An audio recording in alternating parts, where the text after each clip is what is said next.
Hello, do you like New Japan Pro Wrestling? Are you a Shin Nihon freak? If so, check out the Super J-Cast with Joel and Damon on the Voices of Wrestling Podcast Network. And even if you fucking hate New Japan Pro Wrestling, listen to the Super J-Cast anyway. Not just for our great show reviews, analysis, and pastrami sandwiches, but there's also usually some dick jokes somewhere in the obligatory opening 30 minutes of absolute nonsense we chat about every single week.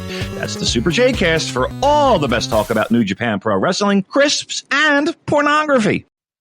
This podcast is a member of the Voices of Wrestling Podcasting Network. Visit voicesofwrestling.com to hear the rest of our great podcasts, as well as show reviews, columns, opinions, and updates across the world of wrestling. Competition starting to get thick, it's the click, so I hope you work your A game. A-man, no rain from the track when we unite and spit. This is an A game, better bring your A game. Competition starting to get thick, it's the click, so I hope you work your A game. A-man, no rain. Hey now, it's the Mike and JD Show, episode 105. And I am your host, Mike Gilbert, and I'm joined as always by JD, by God Oliva. How you doing, JD? I'm all right. I got my wireless hotspot today to get away from this rural internet, and I'm already down to one notch. I don't know what's up with that. I mean, like, it's literally the audio, right here. Yeah, the audio's clear, but the video a little grainy, but that's fine. As long as the audio's good, I'm good. It's so frustrating. And I don't even know at this point. I give up. I surrender. Yeah. Well, I had a hell of a week. I was roughing it, man. Can you believe in Kauai, it rained almost like an hour every day, taking down my pool time from like down to 6 to like 5 hours every day? I'm so sorry, Mike. Like, I feel awful for you. It was like 50 degrees here in Northern Illinois, and like wind was awful, and go fuck yourself. So we went to this place called the Royal Sonesta on Kauai. It's in this place called Kalapaki Beach, and that's where my wife and I had our honeymoon. And then we also went there for our anniversary the following year. So we just took our kids to some of the sites that we went to before they were ever born, and got them to take pictures.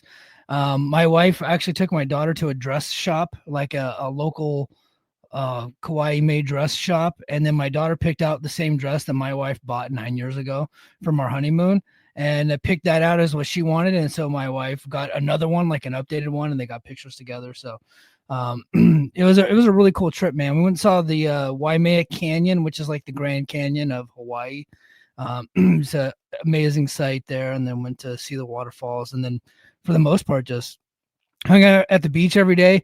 I'll be honest, the first time I watched any wrestling whatsoever was on Friday. And I watched a little bit of Impact because I had the show for Saturday. I was planning on doing the show while I was in Kauai. So I watched a little bit of Impact on Friday, and then the plan was to do like a podcast there, but I just couldn't get to it. I couldn't watch the show because I'm in a room with my wife and my 2 kids, baby going crazy. Couldn't watch the show on Friday. Ended up waking up early on Saturday to watch a little bit of the show. Couldn't finish it before we had to leave back to Oahu. And then we get back to Oahu, and I end up finishing Impact. So then I did a live Brace for Impact last night because I was like stuck. I was in a room with my whole family for the whole week. Needless to say, I needed a little time to myself. I get it. Yeah. And my wife does too. She's going to be able to get her time, but I had to escape for a little bit and like veg out. So I was able to finish Impact, and then I just said, "Hey, I'm going to record." She's like, "Do your thing, honey." And so let me nerd out with some of the boys from the Brace for Impact chat. So if you're a TNA fan and you were missing your TNA content and you didn't get it here on the Mike and JD Show YouTube channels, because last week it was exclusive to Patreon because I was on vacation and I wasn't clipping shit for YouTube. So like the YouTube channel went dark essentially for a week. And then I was able to record another live Brace for Impact just last night to reviewing the latest Impact. So, and then of course I got a couple shows coming up next week for Impact related or TNA related. So go to the Mike and JD Show, patreon.com/the Mike and JD Show for all of that stuff. But how was your week, man? Solid. For a little training update, I went and worked at Northern Illinois University, my college, where I went and wrestled.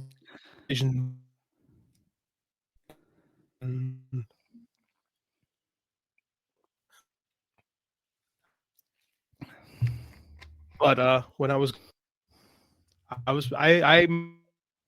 I'm very content. My comics course this dude, and we've been comic creator's name is George, and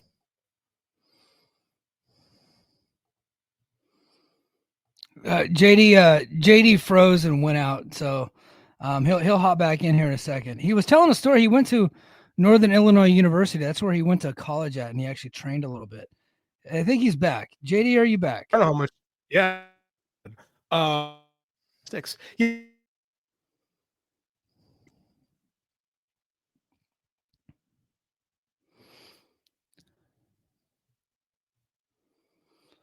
Yeah, I think we lost JD again. Yeah, we lost JD again. I don't know what's going on, man. He lives out there in a rural part of Illinois, and so his internet's always cutting in and out. So if you got some topics, hit us with topics in the chat. Get the chat blowing up tonight. I greatly appreciate it. Later in the show, we're gonna welcome back the most hated man on wrestling Twitter. BJ Bethel will return to the podcast. We haven't had him on in a little bit. He's been on a lot of other podcasts, but he reached out to me this week and said he's got some shit to get off his chest, and he wants to do it right here on the Mike and JD show. And this is the perfect place to do it. If you get hate on Twitter, which JD, you and I both have been hated at several points in our illustrious podcasting career on social media, and we've been able to shoulder that. And BJ is going through it right now because he dare say that AEW is successful at something. If you ever say that on social media, the dumbest people are going to come after you, and the dumbest people are coming after him. Too bad for them. He actually went to college and graduated and has like a degree and has been a successful journalist for over 20 years. So he's been able to clap back at them several times. Hi, I think I'm back. Yeah. We'll see. BJ is very well spoken, and when he's angry, which oftentimes he is when he's on our show, so it should be interesting. Like as I was saying, I got to go to New Japan on Friday night. New Japan Windy City Riot, buddy of mine from comic book writer named George O'Connor, and I go to all the New Japan shows in Chicago whenever he comes down. He flies out and we hang out. So it was really cool. So my buddy and I got together and watched Windy City Riot, and it was a great show, man. Yeah, I loved it. Chicago is a New Japan town. Like they don't really do like great houses everywhere in the States, but when they go to Chicago, it was like over 4,000. It's like, what's going on? And they didn't even have, whenever they did over 6, I mean, like Moxley was in the main event and Eddie Kingston was on the card, like a lot of AEW talents on that card. Right. So naturally you're led to believe that it's probably AEW drawing that house, but there was relatively no AEW stars on this card other than was Mercedes on the card, I think. Mercedes was not on the card. No, she wasn't even on the card. So, and like the main event had no AEW talent as far as I could tell. I honestly looked at the lineup and it was relatively like not like their biggest lineup, but they did over 4,000. Takeshita was there actually. Takeshita and Kevin Knight, who's now an AEW guy. It was. I believe they outdrew AEW's Thanksgiving show. So I think New Japan actually outdrew here in the Wintrust, which is they had a great weekend. We actually had C2E2, which is the big Comic-Con that comes in town, and AEW was in the same building as that. So really, New Japan was in the same building as that. So really good weekend for them to come on out. Right, so a lot of comic folks were in town. They were checking it out. A lot of cosplayers. So it had a really cool vibe. Like Gabe Kidd versus Tomohiro Ishii was one of my favorite live match experiences. Like I could not say enough good things about it. Right, it was just a fun match. And why don't you go ahead and run down the card for those that didn't get a chance to watch it? Like me, I have not seen it yet, but it's on my queue. I will run down the card. I got to pull up the card because when you're watching it, it's one thing. When you actually got to do it, it's another. I didn't expect that. You usually always have that stuff, so I'm dramatically. Oh, my bad. Well, yeah, you were there, so I just thought you. I don't remember shit, man. I don't remember what we talked about. We talked for like 2 minutes before we went live on air tonight. By the way, I don't know if you guys can. I don't know if you guys can tell. But we both were a little bit busy before we went live tonight. So, dude, we're dudes in our 40s who have families, so like life is not easy. Yeah. We're not Joe and Rich who just like, prep everything massively. We just kind of go with the flow. I'm on the New Japan site right now. I'm going through looking for that. What's that? Of course they updated this. So like Gerard said that it was just under 4,500. Last year it was like 65. Yeah, so the 65 was when Moxley was in the main event, and I think and Eddie Kingston was there. And I think several AEW stars were there. But for them to drop 45 without AEW, it's pretty damn big. It's really quite nice. I mean, Moxley beat Naito for the title in Chicago. Yeah. And you're not going to get that kind of. This is back when people liked John Moxley. Right. So I mean, it's a totally different experience. All right, I got the card up. Sorry about that. Wasn't prepared. We started out with look, what was the first match? Oh, Tom Lawler, TJP. Right, ton of fun. TJP with the win over Tom Lawler.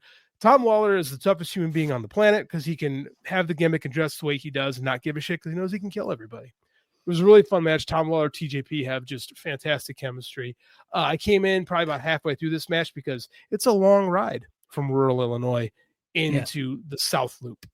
Do you think that if Tom Lawler just dropped a little bit of the gimmick and took himself a bit more seriously, he'd be a bigger star? Because I think he's really good. I do think he's really good. And I do think that actually, okay, this is going to sound crazy coming from me, but I'm going to say it. I think Court Bauer booked him really well in 2019 when he was the MLW champion, right? He was serious, but kind of had like a wink and a nod, but he was still pretty serious for the most part. And that was probably my favorite version of Filthy Tom when he was teaming up with Von Erichs and stuff like that. I really like that. I watched him in Battle Riot last weekend, and he was dressed like a hobo, like the Brooklyn Brawler, and doing goofy shit. And he's kind of a geek. And I'm just like, what happened to this guy? I legit thought the way that they booked him with that cage match with him and Jacob Fatu when Contra was first introduced and they attacked him, I was like, God damn, they got a monster heel and an amazing babyface with some credibility because he was a legit, like a pretty good, solid UFC fighter. Tom Lawler was. And a pretty damn good college wrestler too. He was an NWCA national champ back in the day. So I mean, Tom Lawler's legit. And I don't love the way he's booked now, like in any company. But I don't know if that's kind of what Tom wants to do. But I would like to see him be a little more serious personally. But I don't know where his head's at. I think he likes jacking off. That was part of his gimmick in the UFC, and I think that's why Dana White soured on him, is because he was coming out doing a lot of the goofy entrances. Like one time he dressed up like Dan Severn, which I loved. I thought that was great. But like he likes to do goofy shit, and he's tailor-made for pro wrestling. But I think if he took himself a little bit more serious and presented himself like a main event attraction, he would ultimately become that. But I just don't know that it's ever going to happen. Yeah, I'm kind of with you on that. Second match, we had the strong tag titles were defended. West Coast Wrecking Crew against Jet Setters. People now know who Kevin Knight is, right? Yeah. And so Kevin Knight was the most over guy in the match, far and away. Just having that little bit of AEW exposure. The match with Ospreay, I think, really helped. Kushida is Kushida. He's slowing down quite a bit. It's kind of funny. I was looking at him doing the Marty McFly gimmick, right? He still does Marty McFly gimmick, but that was supposed to be future Marty McFly in 2015. So future Marty McFly gimmick is now 10 years past its due date. You know, it's kind of weird. West Coast Wrecking Crew is fine. I know they're good. I like Royce Isaacs a lot. You know, he's a lot of fun. Good match, you know, West Coast Wrecking Crew with the dub. Next was my favorite match of the show. Gabe Kidd, Tomohiro Ishii, Iron Man match for the strong open weight title. Gabe Kidd is like the reincarnated Buzz Sawyer. 100%. Right? Yep. That's like totally the energy. Like he's just like he's like a Gen Z. I hate saying that term, but it's just kind of the way to describe it. Modern interpretation of Buzz Sawyer, like his whole fuck you attitude. He's kind of an edgelord, but he kind of makes it work at the same time. And Ishii is just Ishii, and these two just beat the shit out of each other for 30 plus minutes. We went into overtime, and Ishii won. Ishii is your strong open weight champion, which I didn't foresee happening. This is what happens if you dare talk New Japan. Jeremy Feinstein will find out about it, and he will appear on your show and correct you. It is the world class Wrecking Crew, not the West Coast Wrecking Crew now, JD. Oh, it's Jeremy. I was looking at the thing. It used to be the West Coast Wrecking Crew. Are they the world class Wrecking Crew now? Yeah, it was the West Coast Wrecking Crew, but maybe not everybody's on the West Coast anymore. So speaking of strong style. Anyway, as I was saying, thank you, Jeremy. Ishii was fantastic in this match, and Gabe Kidd, I really hope this leads to him being pushed as the top gaijin guy in New Japan right now, because I think he's just fantastic. I loved every minute of this match. It really got me going. I think the rest of the card had real hard time trying to follow it up. Azumi took on Min Shirakawa. Mina's got a ton of personality, right? She's pretty solid. Azumi's great. I'm not a Joshi guy by any stretch of the imagination, but Azumi is so smooth in how she moves. Like, she's fantastic. Like, I'd like to see her get more U.S. exposure. I know she's super happy and Stardom needs her right now, but it's a fun match. Like, Mina's a lot of gimmick here, right? Or here in the U.S., but I think she's better than people give her credit for, to be honest with you. So, yeah, good match. Good match. I got to watch Azumi wrestle last year. I think she wrestled Vakir. And I really quite enjoyed that. So, both times I've seen her in the last 2 years, she's been pretty good. Zack Sabre Jr., David Finlay. David Finlay is such a scuzz bucket. Like, he comes out there, his hair's all slicked back and greasy looking. He looks like if you touched him, you need a tetanus shot, which is just great. I think David Finlay has really found himself.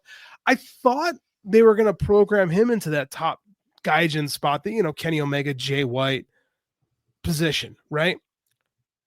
After he lost to Goto a couple weeks ago, and now he drops the match here to Sabre. I just don't know where we're going with David Finlay, and I don't know if that's a bad thing because I think the War Dogs kind of suck. So I don't know, man. I don't know. Maybe Jeremy can correct me on this, but they don't do anything for me. Right. I feel like every 6 months we hear that David Finlay's going to the WWE. So maybe that's why New Japan hasn't really made him the top Gaijin, because they're always thinking he's probably going to leave, but he just never leaves. Possibly. I don't know, man. I don't hate him. I think he's actually found his right gimmick. I think he's really good in this role. Like, I think that David Finlay, this is the best version of David Finlay. I really believe that. Me too. I don't know where they're going with him right now. Maybe that's a good thing. Maybe that's a bad thing. Rocky Romero and ELP took on Tetsuya Naito and Titan. And Naito did, it was T-shirt Naito performance, quite frankly, and it was a lot of comedy, right? A lot of comedy like that. It was a very T-shirt Naito. Naito is just kind of there, and he's very over for being Tetsuya Naito. Titan worked pretty hard. ELP and Rocky had a bunch of comedy, and it was for that match. That match actually followed up Gabe Kidd and Tomohiro Ishii, so it was a perfect little palate cleanser after a super violent, all over the place brawl. So it was a lot of fun, and it was just weird to see Naito in this position now. Just being kind of there, like over for just being Tetsuya Naito. That brother's cooked. Yeah, he kind of is. He kind of is. And I don't enjoy watching him anymore. Mm-hmm. But then again, here we go with the title match. IWGP World Title, Hiroki Goto, Shooter Umino. I don't know. Umino's like, he should be better than he is. He's not bad by any stretch of the imagination, but I remember when they were pushing this guy as John Moxley's protege. That was back in 2019. That's 6 years ago. Right? And I just feel like we should be further. How long can somebody be a blue chip prospect? It's like, yeah, exactly. I feel the same way about Ace Austin and TNA. I've been hearing since 2018 that one day Ace Austin's going to break through. And I'm just like, it's been 7 years and he's really good, but he still hasn't broken through as far as the charisma goes. He's very good in the ring, but he hasn't broken through as a star. Something's missing with Shota, I believe. Yeah, I agree. And it's just like, Rich and Joe had an interesting comment on him about, you look in the eyes and it looks like he's kind of playing wrestler. And I never quite got that vibe from it, but I do agree that there's something missing. When I almost wonder if there's like this entitled thing with him where he because he's been like, he kind of grew up there. His dad is like the top official, or was, and he's kind of been in the system forever. And it almost feels like I should be the top guy, or I'm going to be the top guy. It's almost like that kid whose dad owns the company and like, he's going to be the president someday, but you don't feel like he really deserves it. Like, the kid's good at what he does, but he's not really all in, like you just feel like he's kind of behind something. Like it's kind of the vibe I get when it comes to Umino. Now let's flip that completely. And you had Hiroshi Tanahashi's final U.S. performance against Konosuke Takeshita, and they played it. I couldn't really tell the packet. They played a video package, but it was all in Japanese. So I'm like having to decipher it by just watching the videos. I guess they wrestled in 2014 in DDT when Takeshita was a kid, right? So this is Takeshita. They did a lot of Ric Flair, Shawn Michaels-esque type stuff where Takeshita doesn't really want to have to destroy Tanahashi, but kind of does anyway. Like, it was real emotional. It was a really good match. And then you have a guy like Takeshita who has everything. This man lacks nothing in his performance.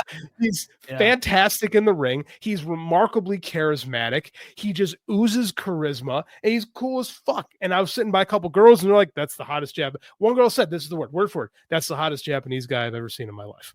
Wait, hold on. I wish we could bring this person on the show. Has she ever seen Shohei Ohtani? Total dreamboat. Sorry, go ahead. People walked into the wrong show. That's a good look. That's a good looking dude. But this is what this woman sitting directly behind me has said. That is the handsomest that's the best looking Japanese dude I've ever seen in my life. So I'm just reporting the news, man. I'm just a broadcast journalist. But it was a great match, man. Tanahashi you talk about dudes that are cooked, right? But he still has that charisma where he doesn't feel like he's like lazy. Like Naito feels lazy sometimes. Tanahashi doesn't feel lazy. I feel like he just doesn't have it anymore. And as an old man trying to like chase a ghost, I get it. I know exactly what he's going through because last year I'm training for my final ever fitness test, right? And I'm getting up at like 4:30 in the morning and I'm hitting the track and I'm doing sprints. And JD, I'm not lying when I tell you this. In high school, this is not very fast, but for like a chubby white guy, this is pretty fucking fast. I ran a 4.840 in high school, right? Which is not going to get you drafted by the NFL, right? But it was still pretty damn fast my senior year, 4.840. So I'm 41 last year and I'm training for my fitness test and I get up and I'm doing 400-meter sprints. So I do like a 400-meter sprint, go around the track, sprint around, and then I walk a lap, sprint a lap, walk a lap, sprint. And I would get to to where I would do at least 6 sprints, right? And my first sprint on my first day doing it took me it would normally take me back in the day probably would have been like for a 400-meter like maybe like a minute 20, right? But it took me like a minute and 45 seconds to do my first sprint. And I couldn't believe it. I was like, man, why am I so slow? And then it dawned on me, I have 2 bad knees and I'm 41 fucking years old. I can't sprint. Before my internet died, I was telling you about when I was training this week. I was training with the college kids at NIU. And the first day I just drilled and we did live parterre, which is Greco top bottom. And it was about 35 minutes and I was fucking dead. Yeah. I was exhausted. And I was a shape guy. I was a guy who won everything on shape. The next day we wrestled 2 consecutive live matches and I wrestled well. I got through it. I was fine. And then afterwards I just dripped with sweat. Yeah. And the last day I wrestled one of my former athletes who's wrestling there. And we did 10 1-minute goes with 5-second breaks in between. I did it. I was fine. I wrestled great, but then afterwards I was remarkably exhausted. Yeah. So what we're trying to get at is we don't think Tanahashi taking his foot off the gas. We're saying that's all the gas he's got left. Correct. Right? Yes. Correct. Yeah. We can relate to this, the old aging athletes. Like when you get to a certain age, you just don't got it. To be like, and the fact that he's still there is amazing. I think Takeshi's like 28. So he's in his prime, and I don't want to say he carried Tanahashi, but it was a fun match and it was very emotional. Yeah. And, Tanahashi or Takeshita wins and, when he's still a heel, but he gives respect on the way out and the whole locker room clears to show respect for Tanahashi. And then we have a moment of between ELP and Takeshita. And it's like, oh, ELP, man, Takeshita was going to kill you. Like he's just going to kill you, which is fine. Yeah. I love seeing that.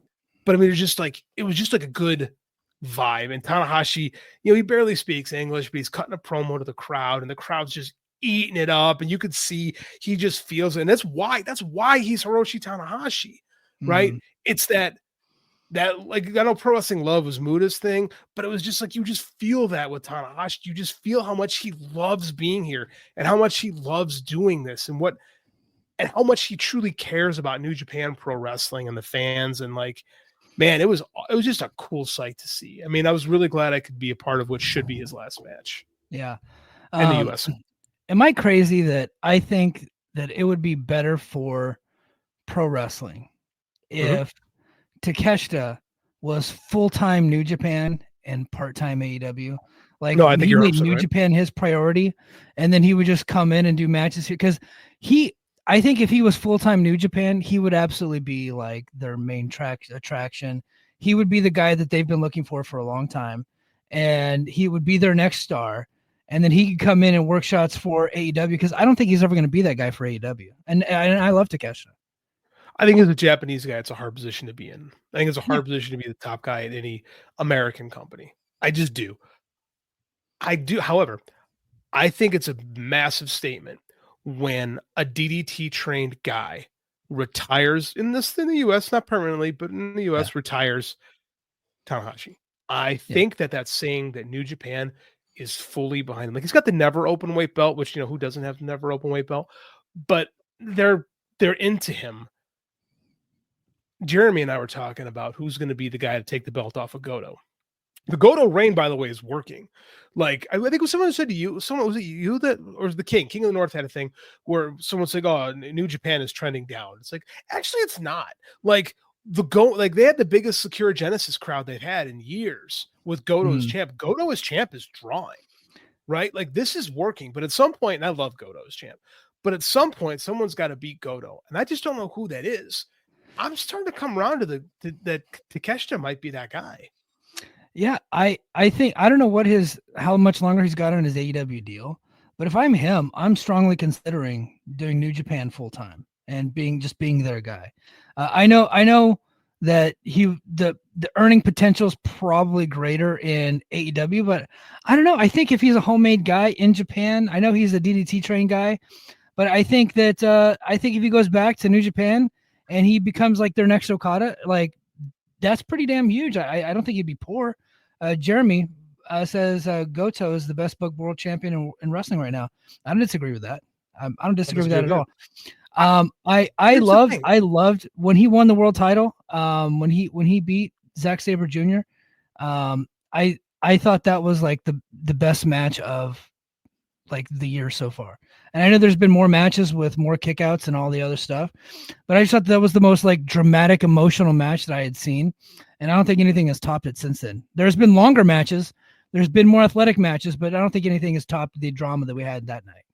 It's a feel-good match of the year, right? I was trying to talk to my buddy George and tell him, compare Goto's story to somebody. And I thought about it. There's nobody in pro wrestling that has the Goto story where you're like always the bridesmaid, never the bride for the longest time. And then all of a sudden you become the champ and everybody's so happy that you finally did it. And you get to keep the belt for a while. Like, I can't think of anything in American pro wrestling like that. The closest I came up with was when Piper won the Intercontinental title for a hiccup. Yeah. That's not even like Goto's the top of the company. Like, I can't think of a comparison. Yeah, if anyone's got one, I'm all ears. Yeah, no. But the last thing I want to talk about on New Japan, this is not a New Japan show. But I do want to get your thoughts on this, and Jeremy in the chat, I want you to sound off. I'm not saying there's any smoke to this fire. I'm just saying this is interesting, and we're allowed to be interesting on this show. Well, what do we make of this? What do we make of this right here? The Rock on Instagram playing with a Rubik's Cube, wearing a New Japan shirt, and New Japan puts that on their Instagram. What do we think? A lot of AEW fans were pretty insecure about this. They're getting upset, saying that The Rock is going to steal the relationship, and then some of them were saying, no, that's never going to happen. They would never turn on Tony Khan. Tony Khan, blessed be thy name of Tony Khan. But they were going a little bit crazy. They were pretty emotional about this whole deal. What do you think of The Rock wearing the New Japan shirt on Instagram last night? I think The Rock's wearing a New Japan shirt on Instagram, and I think New Japan is. I think somebody asked me, like, what do you think? I was like, I think The Rock just has the New Japan shirt. That's my thought. And I think The Rock, like he what does he call himself in WWE? The Disturber or something like that? The Disruptor? Yeah. I think he just likes to do that. Like, there's a lot of AEW and New Japan are sharing a lot of office talent now, like office work. Like Rocky Romero works for both companies. Rocky Romero, Todd Gordon, whatever you want to call him. Yeah.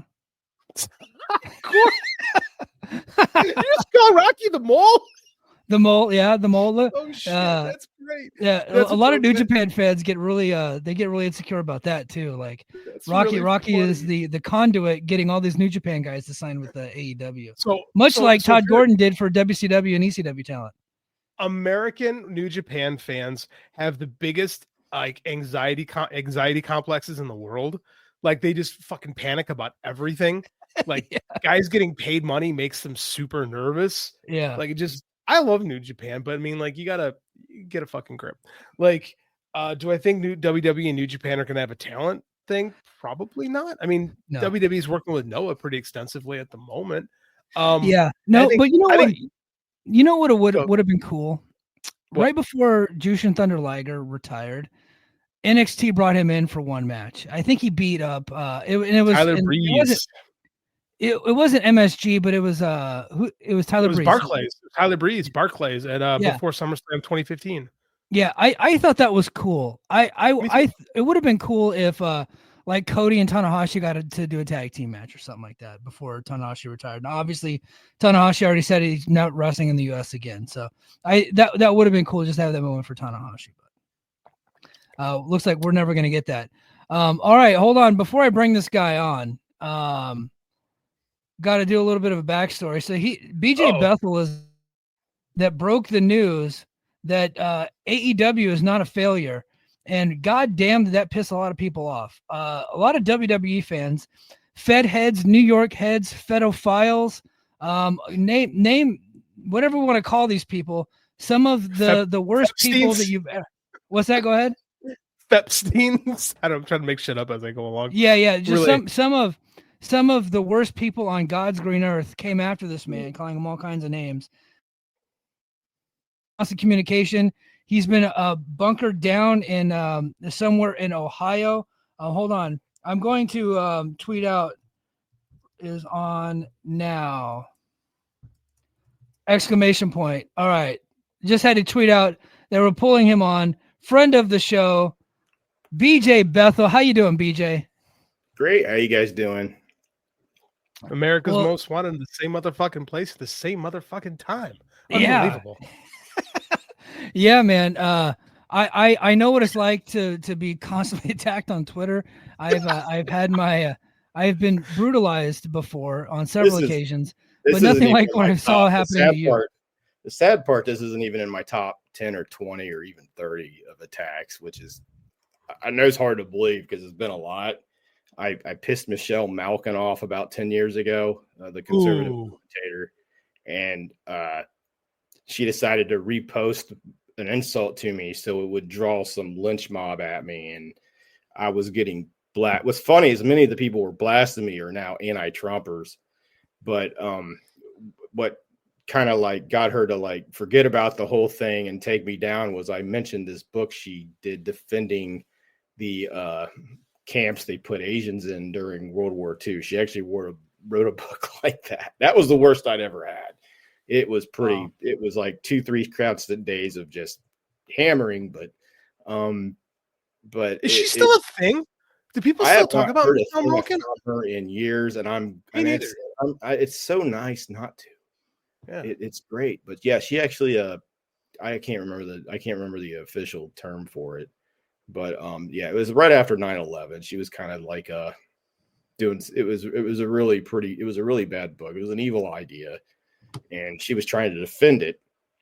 And I just well, she wasn't doing it at the time. I just commented on something she was talking about. The book was like 12 years old by then, and people forgot about it. I reminded her of it and was in her replies, and that caused her to like completely like block me, get me the heck out of here, because she didn't want people to remember that. So I was like, okay, I'll just dig up this. I remember this portion of your past. I'll throw it up there. For those who don't know, Michelle Malkin was Asian, so the fact that she wrote that is even crazier. That's part of what I think the kind of sensationalistic idea of it. But this is completely off the wrestling topic. But I'm just trying to tell. That's what people know. Like, I know, oh my God, you're just getting ripped so hard. It's so bad. It's so terrible. And it's like, yeah. So the move when these crazy people are coming after you, which what I've learned, it's usually off of a singular tweet, and they will say some of the worst possible things you could say to a human being, right? The thing is like you just walk through it. I usually mute the tweet when it gets too bad because I'm like, I want to be able to still scroll and I don't want my notification thing blowing up. So I typically will mute the tweet. But then every once in a while I'll go through is like, okay, let's see what like some of these creative people are saying. I remember like a couple weeks ago, they just kept calling me fat, gay, and retarded. And I'm just like, like I could walk through that stuff. That's no big deal to me. I was born in the 80s. Like I grew up listening to Sam Kinison. You can call me whatever you want. It's not gonna hurt my feelings. But Calls you they'll fat? come after your family. They'll come after. They'll do all kinds of stuff. But none of these people are good people. They're not smart people. And if their opinions were worth a goddamn, I would be offended. But none of them are worthy of respect. I mean, people in their 20s and teens, they should stay away from people like us. Men and women our age are built of. We went through the trials of hell of trash talk and bullying. Like, you're not going to survive. You're not going to survive in our arena. Which is why. Let's get to the main topic. I do have a couple of questions for you. Sure, go ahead. The AEW Max thing. Now that the smoke is cleared and the dust has settled a little bit, I read what Dave wrote in the Observer, and I also heard what Andrew Zarian's got a lot of connections in the TV world too.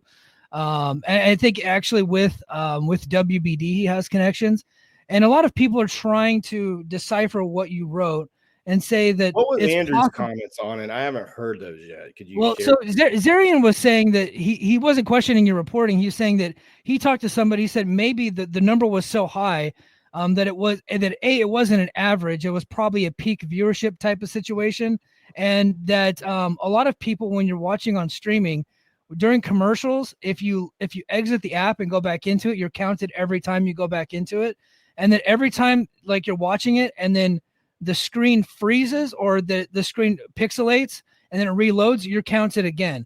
So that the same person could be counted upwards of 10, 15 times per episode. And that could also inflate the numbers.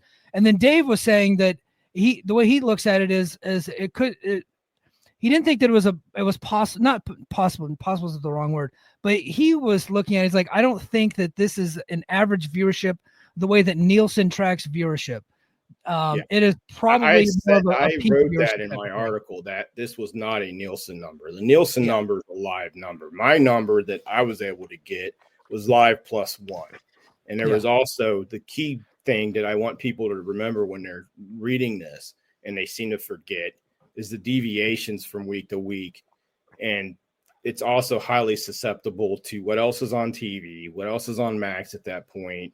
And also what's viral at the moment. Like I was told that the Max, like Mox getting hit in the back with the bat and it's sticking to his back, that popped some viewers because obviously it went viral. It was kind of crazy. But my number was a live plus one number. So that was the live show plus a day plus an extra 24 hours after the show. Right. Okay. It's a great number for AEW regardless, but it is not the same number as the people watching live at the moment.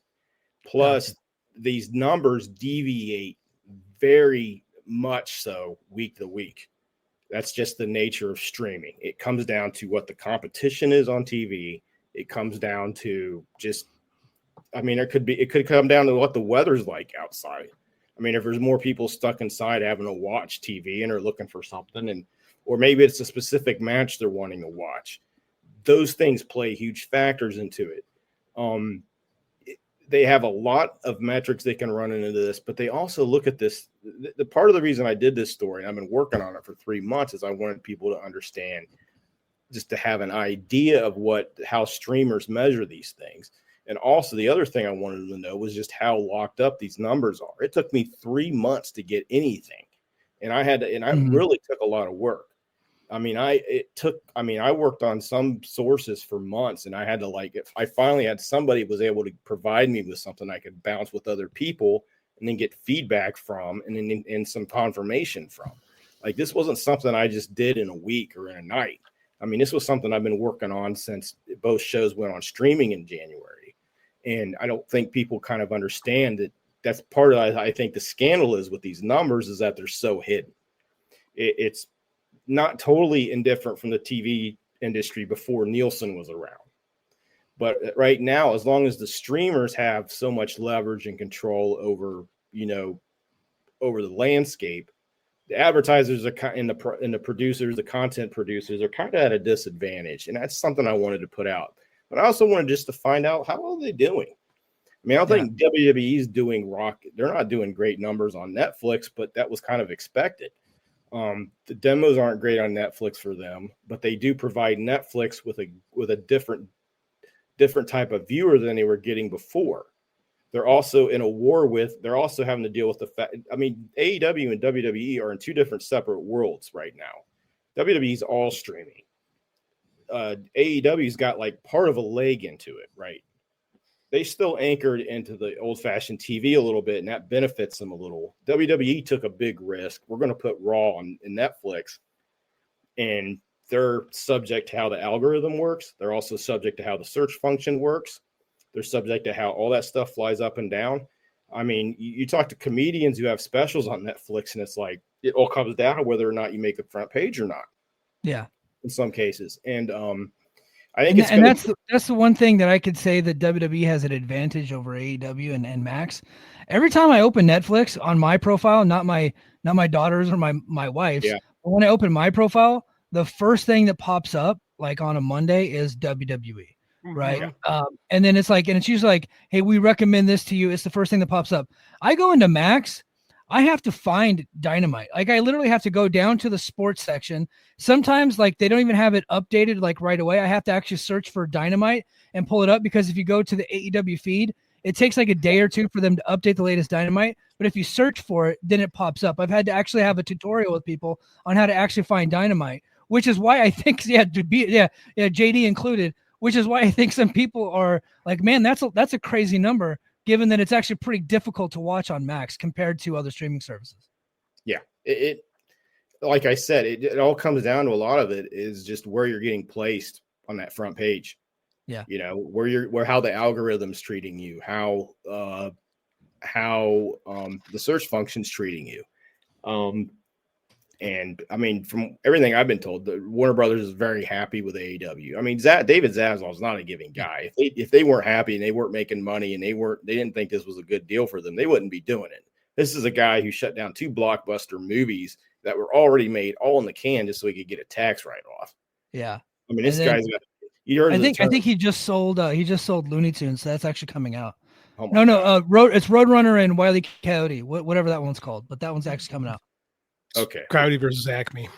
Okay, this is a guy who took Looney Tunes off the Max channel, Warner Brothers. I mean, the Warner Brothers in Looney Tunes goes back a century. Like that's for history. They're actually putting it on YouTube though, because I subscribe to the YouTube channel now, because I actually just started showing my daughter Looney Tunes. So and then they're pulling it off of Max. So I'm like, okay, well, it's on YouTube now, so I'm actually watching it on YouTube. My son loves it. Yeah, I'll have to look on there. I like it. So I'm a grown man and I love Looney Tunes. I hate to say that, but yes. Oh yeah. No, I think that's a lot of thing too. Is like people don't understand from the media world that David Zaslav is very famous for being remarkably frugal with his decisions, and like specifically film people hate him. They hate David Zaslav. So the idea that they're pissing money away willy-nilly does not run true in other aspects of the media. So I think you're right. Is like if they thought AEW, and that's the grifter mentality, is that AEW loses money all the time. Like it's a failure, blah blah blah. Without any evidence to support it, by the way. Without any evidence to support it, just vibes. Vibes. They're not as. I mean, it's just capping, I believe, is the term. They cap for the big multinational corporation. Yeah. So I think I've been enjoying this whole thing. I have enjoyed watching people absolutely freak out about your reporting, and it's been entertaining. What surprised me the most is like how fast people forgot that I got the AEW deal right. Like I had it first, I had it right, and it's like I had the numbers right, and that was the same numbers like that literally Variety, Hollywood Reporter and John Oren for Buck had. And I'm right, almost like on like it was damn close to like being the exact number. It was like give or minus, like plus or minus 10%. It was like that close. I think a number I was given kind of wide estimates because a lot of the deal came down to what they were going to have in the final package. I think in the SE Scoop store I worked, it was 165 to 200 million I think the number I was telling you guys, and you guys were nice enough to share this online. Like, well, he was telling us it was 175. I think it's actually probably more about 185 now. Yeah. But that's the deal. You told us that months before it was reported. Before it was reported. I could go back through the chat and expose our group chat that we had going on at the time. And you were like, yeah, I think it was like 175 or 180. And then the number ends up coming out like right around that. It was I was pretty close. I was pretty proud of that. But I think people don't understand is I worked in the TV industry in the news industry for the last 10 years. I have a lot of people that I know that have gone on to better jobs at better places, and I still stay in touch with them. Dave kind of mentioned some of that in a tweet he made earlier this week. Like he's the WWE ref. It's always complaining about stuff on Twitter. He was that guy, Corderas. Like Kyoto? Corderas. He's such a fraud. Yeah. I'm going to get into this a little bit, but I put a job link for Indeed on my Twitter today. I just hope that Eric Bischoff, Jim Cornette, Jimmy Corderas, you need to touch some grass, man. Get out of the house. I want to say this for you. You are not a wrestling journalist, right? No, you are not. I'm not going to bury Sean Ross Sapp or those guys because that's what they do. They cover wrestling. You are do it really well. They do. Yeah. I'm not burying right now. But you are a real journalist. Yeah, I agree. I agree 100%. But you're not in this. You're not in this culture war. Right? No, you are a real journalist. Like you actually report on stories. You piss people off that are actually important in the world. Yeah. Like you're not a clout chaser. Yeah. I told the story on Patreon. I did like a solo thing, like right after your story came out, and just commenting on the story. And I was like, here's what I know about BJ. He wants to get everything right so much that one time he was working on a story, and me and him, I actually helped out a little bit on a story that he was working because I had to decipher some military jargon for him. Like that's how accurate he wanted to be. Is like I actually looked at some of it, and then I was like, hey, I'm still active, don't report it, but I'm retiring in a couple weeks, so you can say whatever you want now. But like at the time, I was like, yeah, I'll look through this some of this for you. That way you can get the story accurate. And then sure enough, you were able to do that and put out a pretty damn good story. Yeah, I appreciate. That was the Ashley Massaro story. And I was able to get, sadly, I was able to get the NCIA. I was able to get, you were able to explain to me why 3 branches of the government were investigating Ashley Massaro. I don't think people really even understand like the full links that the military went to look through that. And I that's one thing it hasn't really gotten out. But yeah, I try to get it right and I'm scared. I'm paranoid about getting things wrong. I'll take some leaps of faith where needed, but I won't do it if I think it's gonna. It's your credibility is the only thing you really have, and my credibility is built up through the news industry. It's not built up through wrestling, but I've been right enough on wrestling where I think I deserve some credibility. I have tried to do some of the regular reporting wrestling stuff, and I've not done it very well. I've been wrong. I have been wrong in points. Embarrassingly so, where I have gotten things wrong. And a lot of that's just because of the nature of reporting in the wrestling industry. It's just very like I keep hearing, well, who's your sources? Well, who has any sources they quote in the wrestling business when they're doing wrestling media? It's like you can't get anybody on the talk. And I sure as hell wasn't going to expose people that I talk to in the TV industry to the wrestling fans on Twitter. That's just not going to happen. I got credibility through everything that I built up through my news career. And to me, this is more of a news story than it is a wrestling news story. It's a TV story. Yeah. Here's where I question people who question sources, right? Woodward and Bernstein, right, went through their whole thing on Watergate. Watergate was exposed because Mark Felt didn't want to be outed, right? So they had hold on. What's Mark Felt's real name? What's his real name? His fake name was Deep Throat. Deep Throat is what we're going to call him. That's what I was going to say. Yeah. Deep Throat. Okay. Deep Throat was what Mark Felt won by. So, but for decades, people didn't know who the source was on Watergate, a scandal that took down a presidency. But only in pro wrestling, we're like, well, you don't want to expose your sources, so I can't believe you because we're talking about the fucking attendance at WrestleMania 3, which seems to make people bleed out of their ears whenever that conversation comes up. That's like, to me, that you nail it on the head right there. It's like Dave's been fighting almost a war over this for 30, 40 years now. And it's a war of stupidity because it's sanity. Like, he's got sources from the actual city of Detroit. He has sources from the Silverdome. He's got sources from people that ran the event.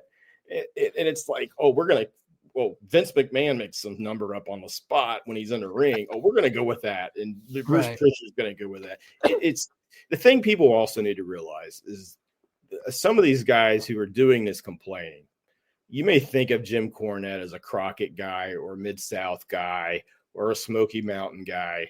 He's not. Jim Cornette and Eric Bischoff worked for Vince McMahon longer than they ever did for anybody else. If you count the years down, that's their guy.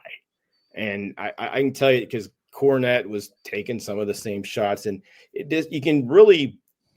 was through some of the stuff that they didn't say about me where you could really see the grift going, which was they used me, called me a nobody just so they could use it to attack Meltzer. Right. And it's like, okay, you're not going into any of facts. You obviously can't use Google. You obviously can't bother to look at my Twitter bio, which all you got to do is click on my face when you're looking at the tweet where the story was at. It's just once it hits social media, everything takes on a life of its own. And I know these guys aren't making any money doing this stuff. I mean, Bischoff wouldn't be selling mortgages for Conrad Thompson. And by the way, I want to say this. I called Conrad Thompson on Friday. I got his phone number from somebody. I called up. I said, hey, my name's BJ Bethel. I'm a reporter from Ohio. I was mentioned on a show you did with Eric Bischoff today. I'd like to talk to you about it. Give me a call back. I'm still waiting to hear from him. So should we call him live on the air? Hold on. I got his number right here. I know I legit have his number from a podcast I did with him years ago. We won't call him live on the air though, because that. Oh, I would love that. That's the thing though, BJ. There's no money. There's no money in their grift in attacking you specifically. The money in their grift is tying you to Dave Meltzer. They've made Dave sort of he's kind of like an Obama figure to their Rush Limbaugh. Yeah. Where he plays the role of what the media is, the real media that actually works and reports, then dies, reporting in Syria, that assholes like Rush Limbaugh and the idiots that sit in Fox News studios, target and defame and lie about. These people are putting their lives on the line. They're making well below the money they should be making, while a bunch of millionaires sit in some little radio studio or in a New York TV studio and talk about, how awful these people are, who are actually putting their lives on the line to report about tragic events, real things like that. And in a smaller way, that's kind of what Dave is to these people. And I think they're also, one of the reasons they attack Dave so much is that Dave knows a lot of the things that these guys have done in the past. And they know that they have a certain trust with him that he's not going to talk about it, even though they use him they target him so frequently on their shows. And I just, I know some of the stuff that's in their past, and, I think maybe that's one reason they don't want to take me full on. It's just that I'm not, I'm a real reporter here. I do investigative work. I do enterprise work. I'm not going to say I'm the greatest in the world. I try not to suck at it. But I'll tell you right now, if I thought there was a story on those guys, and I know there's a lot of stuff in their backgrounds to look into, just through the years and just because of the business they're involved with, I would take a crack at it, but Dave's not going to go there. No. Well, it all started with Bruce Prichard. I think there's a safety they have at this give and take. I'm not really, I shouldn't say I should be interested in doing that. That's not news to me at all. I could care less what these guys get 23 years of, really, to be honest. But to me, BJ, I'll give you the backstory on how all this got started. Okay. So Bruce and Conrad started a podcast where they were essentially copying the Lapsed Fan. Have you ever heard the Lapsed Fan podcast? Yes, it's an amazing podcast. Amazing podcast. They literally beat for beat ripped off that format, ripped off the show, down to fucking Bruce Prichard doing similar voices that JP was doing on his show, right? Bruce Prichard, essentially copying they beat for beat. The only difference is that the entire time, and where they got their most attention, is when Bruce started trashing Dave's reporting, because much like a Labs fan, they're pulling out an old Observer, they're going through the periodicals of the time, and they're reading the news of the day while they're covering a specific story. So Bruce Pritchard's doing that, but at the same time, Bruce Pritchard's trashing Dave's reporting, saying it's fake news, it's all bullshit, yada, yada, yada. And then that just blows up. And then so Eric Bischoff sees that. Eric Bischoff at the time is doing a podcast with Nick Hausman, right? Literally where he's complimenting Dave Meltzer's reporting, by the way, and speaking highly of Dave and Wade, specifically like those two guys. But then he sees the money that the Pritchard show is making. He trashes the podcast he's doing with Hausman, and then joins up with Pritchard or joins up with Conrad, and then they do the same exact format, except for Eric Bischoff isn't funny and can't do voices. So the entire time is like no matter what the story is, that always comes back to Dave Meltzer must have lied about something. That's the grift. Like no matter what it is, it comes back to Dave Meltzer. Well, the real problem with it Dave Meltzer bullshit and he's lying. And that's how that's where they get the clicks and the views and all that stuff. They found a similar format in trashing Tony Khan. Eric Bischoff watched what Jim Cornette was doing. Jim Cornette does it way better because he's actually funny, right? And actually has a personality. And Bischoff saw that Jim Cornette blew up trashing Kenny Omega and the Young Bucks. And so guess what? Guess what I'm going to do now? I'm going to put Tony Khan and Dave Meltzer on every thumbnail on YouTube. And that's going to be the whole thing. And we're going to grift until the cows come home, because that's the format. And that's where I think what really also shot it to another level was Pritchard was able to get his job back after doing this. Yes. That's the big thing. And those guys want the paycheck. They still see that last paycheck, and they don't care what hurt it may do to the wrestling business or what turmoil it may cause for wrestlers online or reporters, even guys they're friends with. I mean, Cornette, I'll say this. I know he actually believes the stuff he's saying. I think he actually, he's the only one that, I mean, he called me a nobody like everybody else, but which fine, whatever. If you think I'm a nobody, that's fine. I met Jim years ago at a joint HWAOVW show, and he was very gracious and nice and kind, and and I've been at a couple other shows where he was at, but he was still one of the greatest promos of all time. But I think Jim actually believes Jim believes what he's saying. Jim's giving you what he sees, and he's actually funny. It's like you can listen to a show even if you hate everything he says. Even about me, I know I can still listen to his show and pick up things. Okay, this is something that's good. This is something that's good. I'm not saying him bashing me was totally fair. See, obviously didn't look into anything that I've done in the past or just in the last 3 months as far as other stuff. But he's on the grift too. I mean, he basically did the same thing Bischoff did, which is tried to divert from me to Dave as quick as possible. But you and Dave have never worked together, right? You've never been a part of the Observer crew? The closest we ever came to doing anything was I wrote a column for them where I thought that, and this is kind of funny going back, is I asked Dave because at the time I was working some pretty heavy stuff, and I'm like, I want to write a little bit, but I'm sick of writing about real life. It's burning me out writing about some of the things, breaking news, deaths. I mean, at the time we had a major tornado outbreak. It ripped through half of Dayton. We had we had a mass shooting, other stuff like that. And I think I wrote one column for him, and I asked him about writing some more, but it didn't really fit with where their website was going at the time. And then I was able to hook up with SE Scoops. Mike there I've known for like 20 years.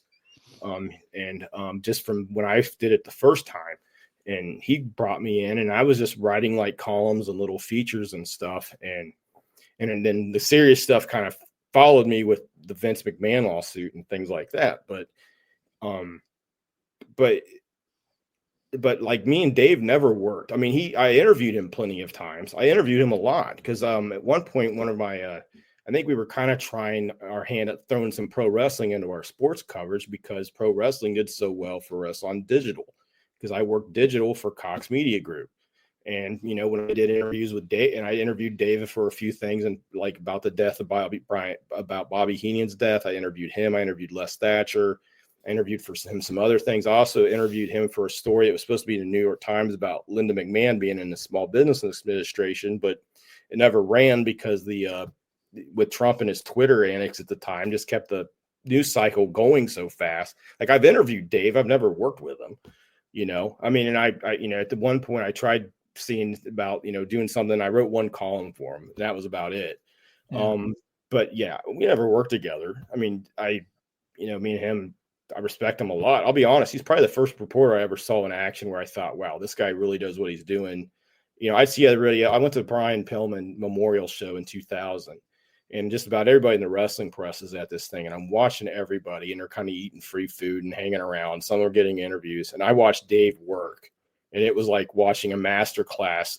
He reminded me of somebody like Buster Olney or Hal McCoy or a young Adam Schefter when he was on the beat working a locker room, where he would just go, he knew everybody. He would say hi to everybody. When he talked to you, he looked you in the eyes. He was absorbing everything. That's was one of the first reporting classes I really had, was watching Dave Meltzer work, and then as I went along and, started getting in newspapers and covering sports, covering Ohio State. And I saw other beat writers doing, that's how they approach things. The real pros attacked it like he did. That's his school. And, but yeah, that's to the extent of my relationship with Dave. Yeah. But it's it's like, yeah, we talk sometimes and that's about it. But, it just, the thing is it just drives me crazy. It's like, okay, if I would have reported they were bad numbers, which, I've reported some bad stuff about AEW, and that never seems to get brought up. And it's like, what's the point of all this in any way? It's like, I don't understand how in the end this makes them any money. I don't understand how they think this is going to get anybody any jobs. I mean, Bischoff already had the chance. He was running SmackDown or Raw or whatever, like 7 years ago, and he got fired in 3 months because all he did was sit in catering. It's like, he's not getting a job out of this. Yeah. What's that? He's job. Yeah. He had, so with Nitro, he really did set the world on fire with Nitro. And he's been riding that wave ever since. He ran out of ideas quickly into that run. I think Bischoff created the perfect 3-hour wrestling show where he had enough variety and enough going with it, with a lot of help from a lot of creative, smart people. But I think beyond that, he just hasn't proven that he can't do anything else. He's never been able to find that spark. And so growing up in Illinois, right, the Chicagoland suburbs, every time you went to like a festival, every time you went to like some kind of like a community carnival or something like that, they'd always have a band play. They could bring in bands that people are familiar with. It was Survivor. Always Survivor. Survivor was a big hit for Eye of the Tiger. Massive hit. Right. We have some young people watching, JD. We got to explain these things. I'm explaining Eye of the Tiger, the theme from Rocky 3 in 1982 was a #1 hit. Massive hit. Survivor had some other songs that were, decent on the chart. They got a new singer, but they never quite hit that level of Eye of the Tiger again. Yeah. So consequently, my whole youth, up to me being in my 30s, I don't know if they're still doing this or not because they're pretty old at this point, but you would go see Survivor at the carnival and they play Eye of the Tiger. You'd be like, oh, yeah, I remember Eye of the Tiger, and you'd leave. That's Eric Bischoff. He's a one-hit wonder who's playing the carnival circuit, trying to make sure you remember, hey, remember this one great hit that I had? Here's my Eye of the Tiger. Yeah. So Bischoff and Cornette are very similar, and they're they're vastly different on what their views of pro wrestling are. But I think both of them at levels of success. And then Gerard gets it. Another Chicago. Oh yeah, Gerard said yes. I'll survive. That's exactly what I'm talking about. Yeah, yeah. Gerard's from Chicago. And I said this about Cornette because Cornette covered TNA. Cornette's trying to fucking step in Mike Gilbert territory. So I had to come at Cornette. No. So, but he's reviewing it, and I said this about Cornette, and I think the same is true about Bischoff. Like me and Cornette, probably like our idea of what pro wrestling is, like our views on pro wrestling are probably pretty similar. The problem with Cornette is he didn't have the leadership skills to be able to maintain that. To be able to maintain the book and be successful at it. It's not that he had all these bad ideas, is that he didn't adapt to the times and he didn't have the leadership skills to get people to do what he wanted to do. When people mess up, he would slap them in the face, Santino, right? He would motherfuck people till the cows come home. Differently, but similar is Eric Bischoff, to where he had these great ideas, right? Created Nitro, one of the greatest wrestling television shows of all time, up until it fell off the rails in 98, 99 time frame. Didn't have the leadership skills to keep that thing running, right? It was leadership skills, it was management skills that totally went piss poor, and that's what ultimately ended the run in WCW. He started off as an idea man, started off being able to talk people into doing things, talk Hulk Hogan into coming in, talk Savage into coming in, created the NWO, got to give him credit for all of that. And then boom, he wasn't able to maintain it because he ran out of ideas and didn't have leadership skills to get people to do what he wanted when he wanted them to do it. And that is the number one thing about a wrestling promotion. Now, Tony Khan, I was listening to a guy talk about Winston Churchill the other day. Now, Tony Khan and Winston Churchill have fucking nothing in common, right? But just bear with me. I want to hear where you're going. I'm going to lose half the audience. Winston Churchill's probably the greatest hero of World War II, right? Like it was him that got, it was him to get Russia and the US, like FDR and Stalin, like on his side. Like they even like shit all over him in that process, like making fun of him. Like they berated him, but he was able to get them on. And then ultimately that's what ended up winning World War II. Churchill didn't do everything right. He made a lot of mistakes in World War II. Oh yeah. But he got rid of the Nazis, right? So he got one thing at least right in that war. With Tony Khan, I can't believe I'm comparing Tony Khan to Churchill.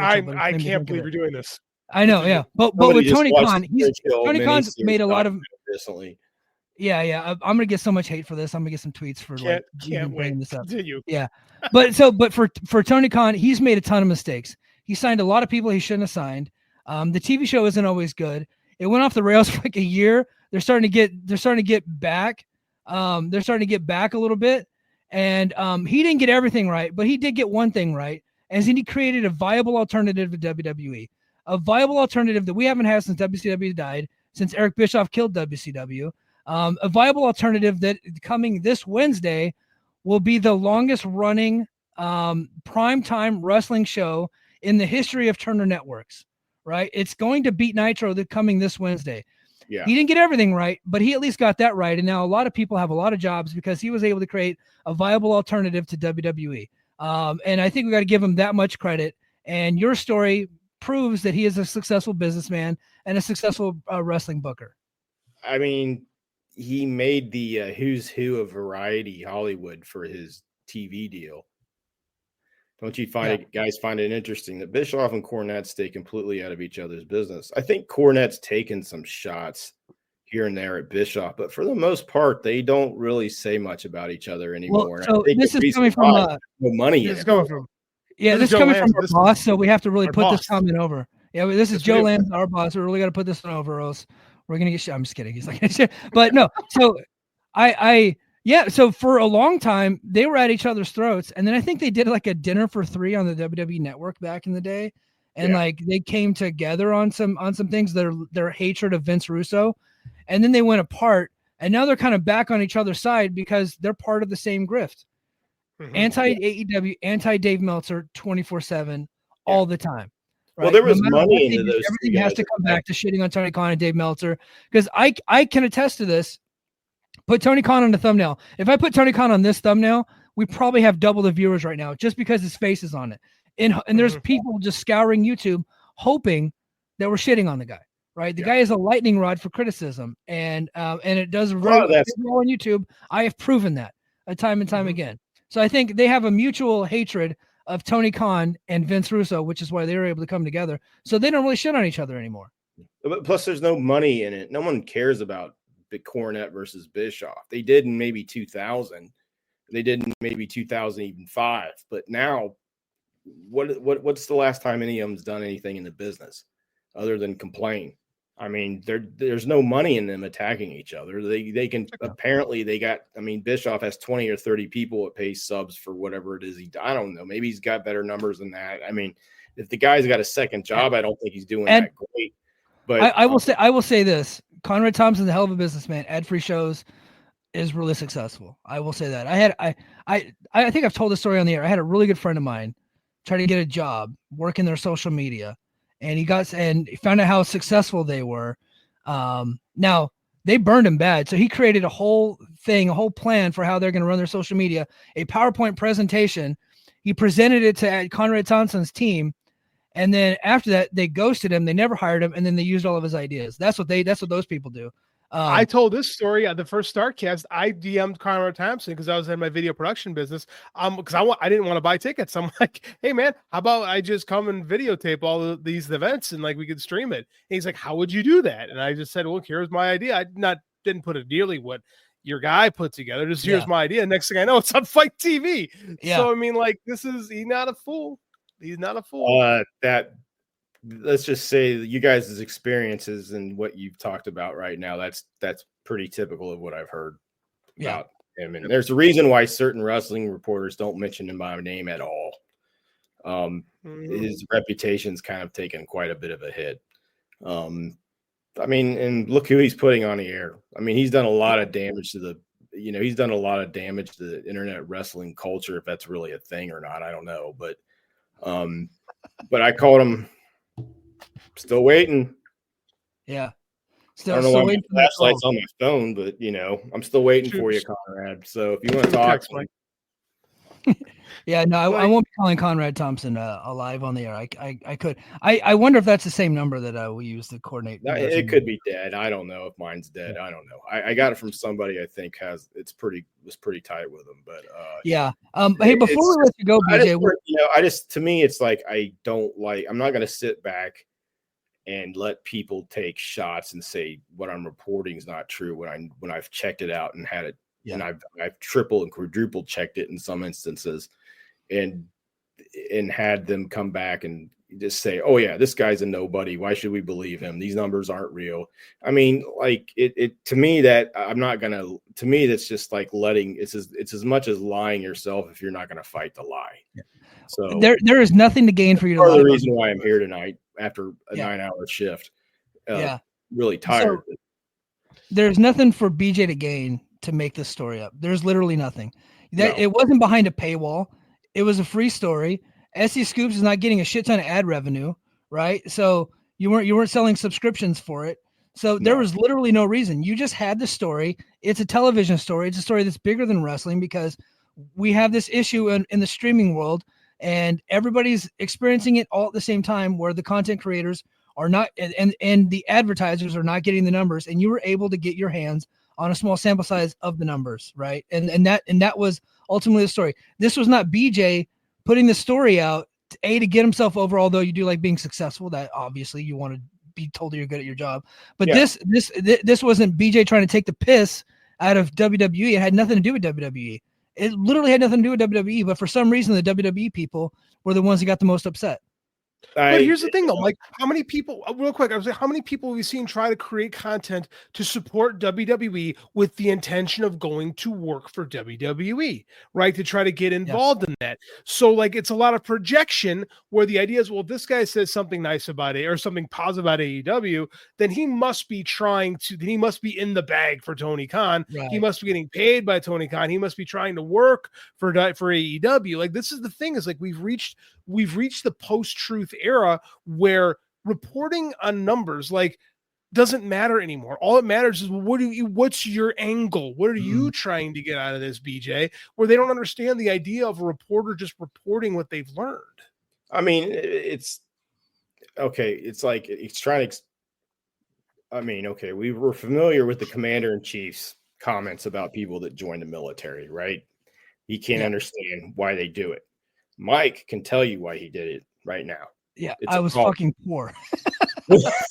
Yeah, well, I was poor, and I was getting ready to manage my own Pizza Hut, and they offered me $23,000 a year to take over my own store.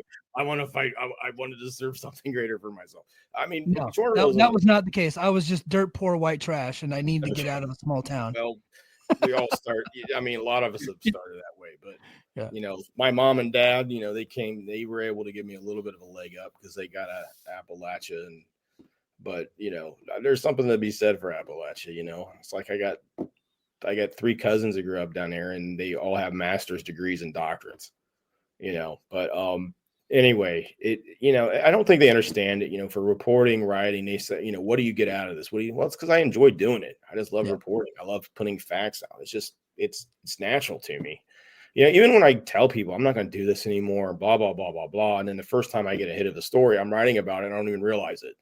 and I don't think other people get is that, I've tried to I've tried to hope some people gets me some Substack subs out of this. I managed to get I think 14 because Nice. post them on my Twitter account, which is kind of a joke. They're not paid; they're just free subs.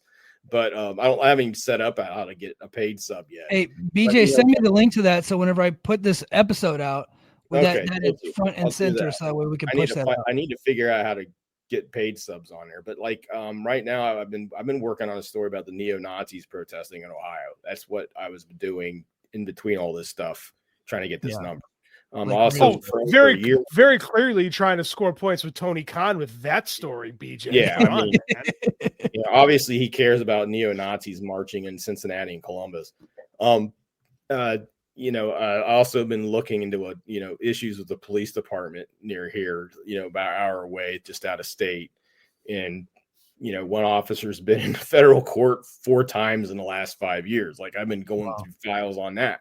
That's a story I've been working on for a long time, at a couple different places. There's other things I do. Most of the journalists I talk to at all times, 9 out of 10, if I'm talking to somebody who's a reporter, 9 out of 10 times they're not a wrestling journalist. They're somebody else. They're doing something else. Yeah. I BJ, what is you've been a reporter a long time. There's this new software out. I don't know if you're familiar with it. Have you had any experience using the new A1 software that's out there? A1. Linda was talking about A1 software. What do you think of that? That tasty software that's out there? I think that was amazing. Dude, this woman is controlling my future, my career. This is where Secretary of Education. I think I think this is what we could take away from Linda McMahon. Her thinking AI stands for A1. Is that is if you want the Department of Education to stay around, and her goal is to get rid of it. I don't think she can do it. He doesn't seem to be up to the task. Doesn't seem to be somebody that can get things done. Doesn't seem to be that way. I remember her Senate confirmation hearing, and and somebody was asking her about, what about African American studies in school? Oh yeah, I think there should be African American studies in school. No, I'd be supportive and trying to support that and do that. And they're like, you realize if you do what you say and you do with your job, you're not going to be able to do that. That's a federal government thing. And she had no idea what this person was talking about. So we need to kill this narrative that the McMahon family was really, really smart and not just really, really lucky. Because everything with the exception of the success of WWE has proven to me that is not accurate. And again. I don't think WWE even shows that they were a success. I think Vince was. I think the one successful thing, the smartest thing. I'll say this. I think Vince's biggest success, the one thing he did, it was an innovator, is he realized the importance of cable television. Yeah. And he also realized that, he knew how to make a larger than life product that appealed to a broader set of people. Of all those promoters, he knew how to promote nationally and they didn't, right? Yes. And he knew how to promote to a wider audience. Now he wasn't the first guy trying to expand. Georgia was expanding, Texas, the Von Erichs were expanding for a lot of years successfully too. Yeah. Vern Gagne moved all the way over into San Francisco and took over San Francisco territory. So everybody was doing it all at the same time. And he just did it better than them because he had a strong platform in New York. And because New York Pro Wrestling, if he tried to do to AEW or TNA what he did to AWA in 1983, 84, he'd have been up before a court. He would have never gotten away with this stuff.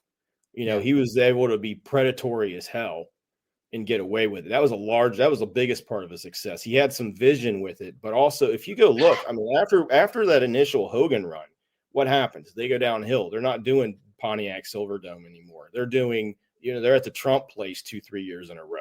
Then you have Sergeant Soldier, then they tried the new generation where a good chunk of that, they were running high schools.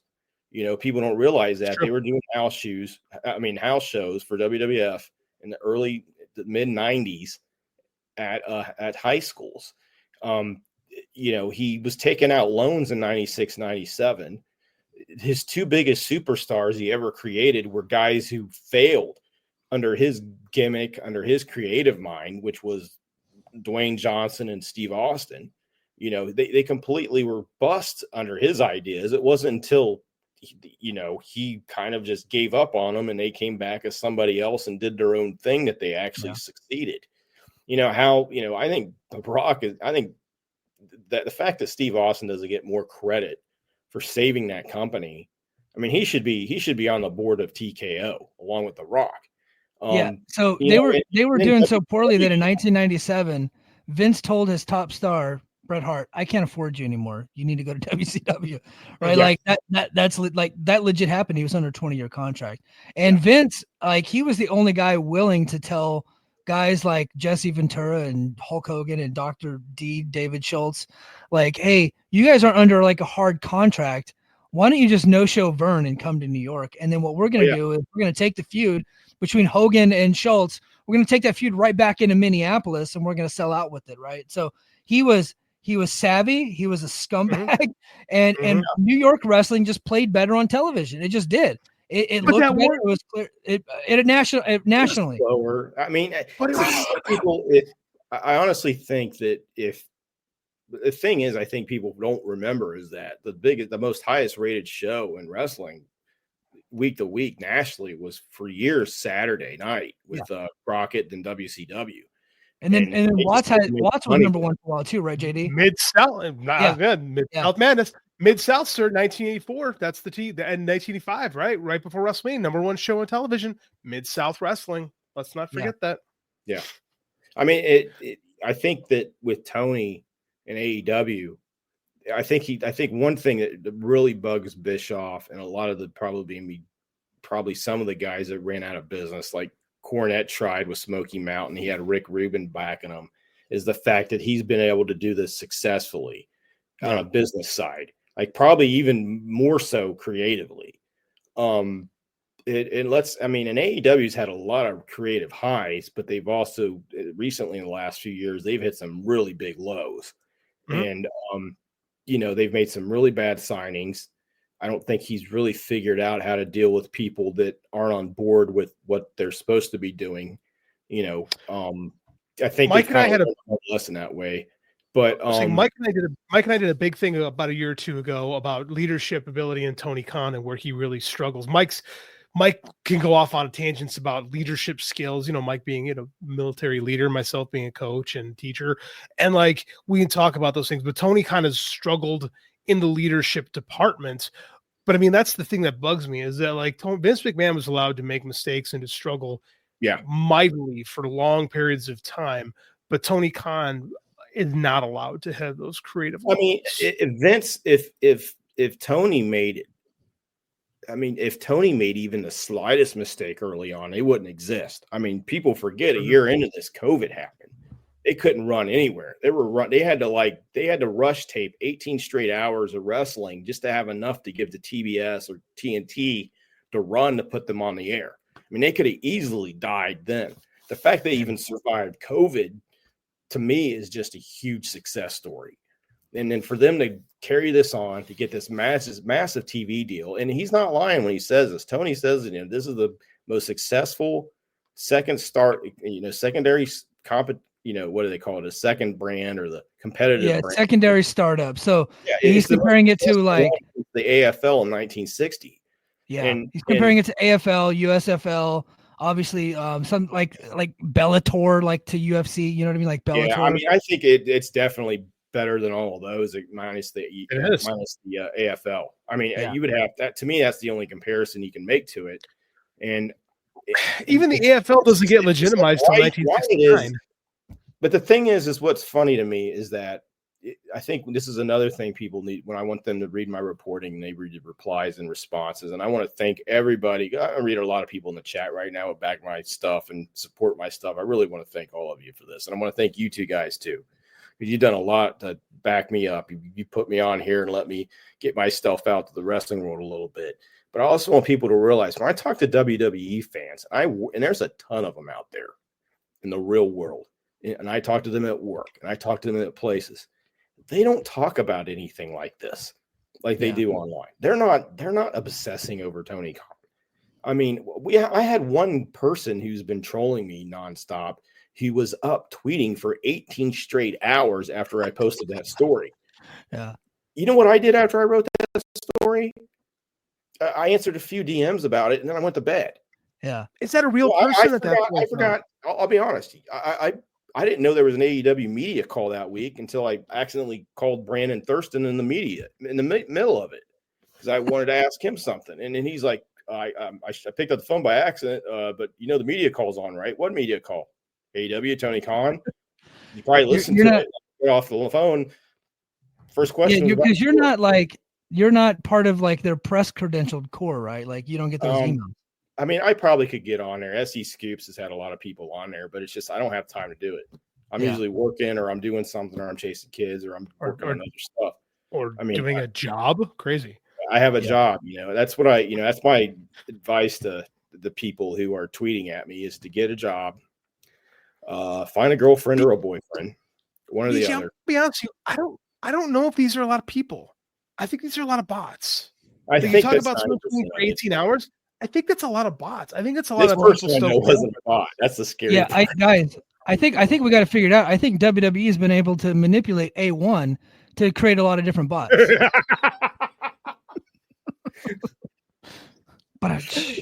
Oh, it's good. Way to bring it home, Mike. I can't wait till Vince's defense in the civil trial, and he just brings out a bottle of A1. It says, I have it in the headline, so we got to hit the topic. What's the latest on the McMahon family scandals? So there's multiple. There's the Ring Boy scandal that's going on. I know Dave had a little bit of news about that, and then of course the other. I'm sorry. Janel Grant scandal that's happening with Vince McMahon. I know right now they're working the beat. What's up? Last thing that happened with Janel Grant is John Laurinaitis, WWE, and Vince McMahon have asked to put off Discovery. Discovery is supposed to be coming at some point. I actually need to look into this because I haven't had time over the last week.